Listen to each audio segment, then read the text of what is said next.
Hello friends, today there is a new lesson for you and this lesson is about the home, जो कि इंसान की basic needs में से एक होता है।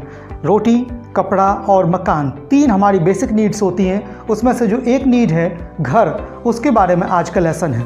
तो मैं आपको बता दूं, घर से रिलेटेड जितने भी वर्ड्स हैं उनके बारे में आज मैं आपको बताऊंगा, उनका सही प्रोनाउंसिएशन बताऊंगा और उनकी स्पेलिंग्स भी आपको बताऊंगा। हो सकता है आपको कुछ अच्छा मिले देखने के लिए। तो शुरू करते हैं। जो पहला वर्ड आता है that is wall. Wall means होता है दीवार, जिसके बिना घर बन ही नहीं सकता। अब नंबर आता है दीवार के ऊपर छत का। छत के लिए दो वर्ड है मेरे पास। एक जो कमरे में से हमको छत दिखाई देती है, जिस पर हम पंखा लगाते हैं, उसको बोलते हैं सीलिंग। क्या बोलते हैं उसको? सीलिंग, ठीक है। लेकिन जब छत पर हम ऊपर पहुंच जाते हैं तो उसको बोलते हैं roof. What is that? It is called roof, ठीक है ना। ये कमरा बन गया। अब अगर कमरा बड़ा हो जाता है तो उसको हम कहते हैं हॉल। क्या बोलते हैं? It is called hall. मतलब कि अगर एक बड़ा रूम है जिसमें हम किसी से मिलते हैं, मीटिंग करते हैं, तो उसको बोलते हैं हॉल। क्या बोलते हैं? अब कमरे में एक चीज़ और ज़रूरी होती है, दैट इज़ कॉल्ड फर्श। क्या होता है वो? फर्श। और फर्श को हम इंग्लिश में कहते हैं फ्लोर। क्या कहते हैं?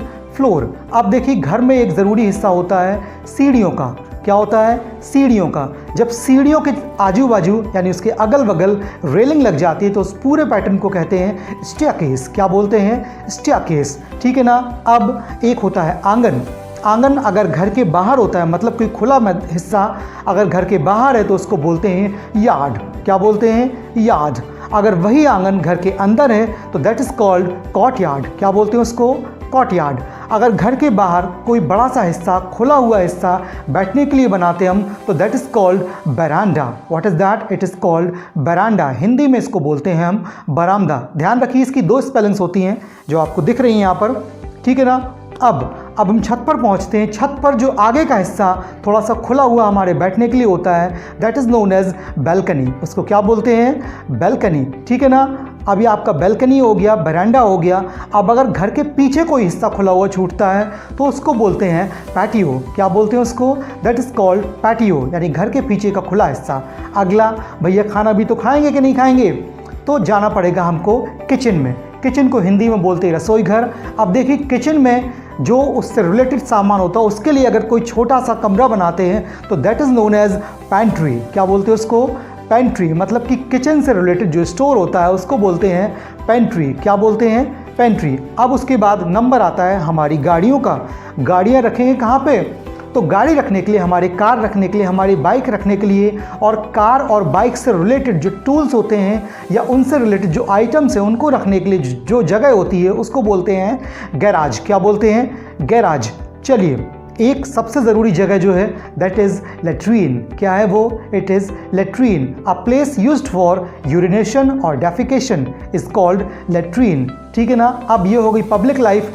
अब आते हैं हम थोड़ा सा अपनी प्राइवेट लाइफ पर। तो a room that is completely private, that is often very secret, is known as privy. क्या बोलते हैं उसको? प्रिवी कहते हैं। तो ये वर्ड्स आपको समझ में आ गए होंगे। अब कुछ और जो कॉमन वर्ड्स हैं वो मैं आपको बताता हूँ, घर से रिलेटेड ही हैं। तो देखिएगा, एक वर्ड है आपका गैलरी। गैलरी को इंग्लिश में बोलते हैं कॉरिडोर। क्या बोलते हैं? कॉरिडोर, ठीक है। अब इससे भी कॉमन वर्ड्स जो आते हैं, एक ऐसा कमरा जहाँ पर हम स्टडी करते हैं तो that is called study room. What is that? Study room. क्या बोलते हैं उसको? Study room. अगर खाना खाते हैं यानी डिनर करने के लिए जो रूम होता है उसको बोलते हैं डाइनिंग रूम। क्या बोलते हैं? Dining room. लोगों से मिलने के लिए, जो लोग बाहरी लोग जो आते हैं उनसे मिलने के लिए एक रूम होता है उसको बोलते हैं ड्राइंग रूम। क्या बोलते हैं? Drawing room. और ड्राइंग रूम के लिए दो वर्ड और है हमारे पास। The first one is living room, the second one is parlour. क्या बोलते हैं? पार्लर, ठीक है ना। अब सोना भी तो है भैया। सोने के लिए होता है बेडरूम, ओके। नाउ नहाने के लिए बाथरूम। और अगर घर का कोई सामान हम किसी रूम में रखते हैं, उसमें थोड़ा सा अच्छा सामान, कुछ बुरा सामान हो जाता है तो उस रूम को अल्टीमेटली हम बोलते हैं स्टोर रूम। क्या बोलते हैं? Store room. तो मुझे उम्मीद है कि आज का ये लेसन आपको अच्छा लगा होगा। घर के बारे में सारी जानकारी देने की मैंने कोशिश की है आपको। Thank you so much for today.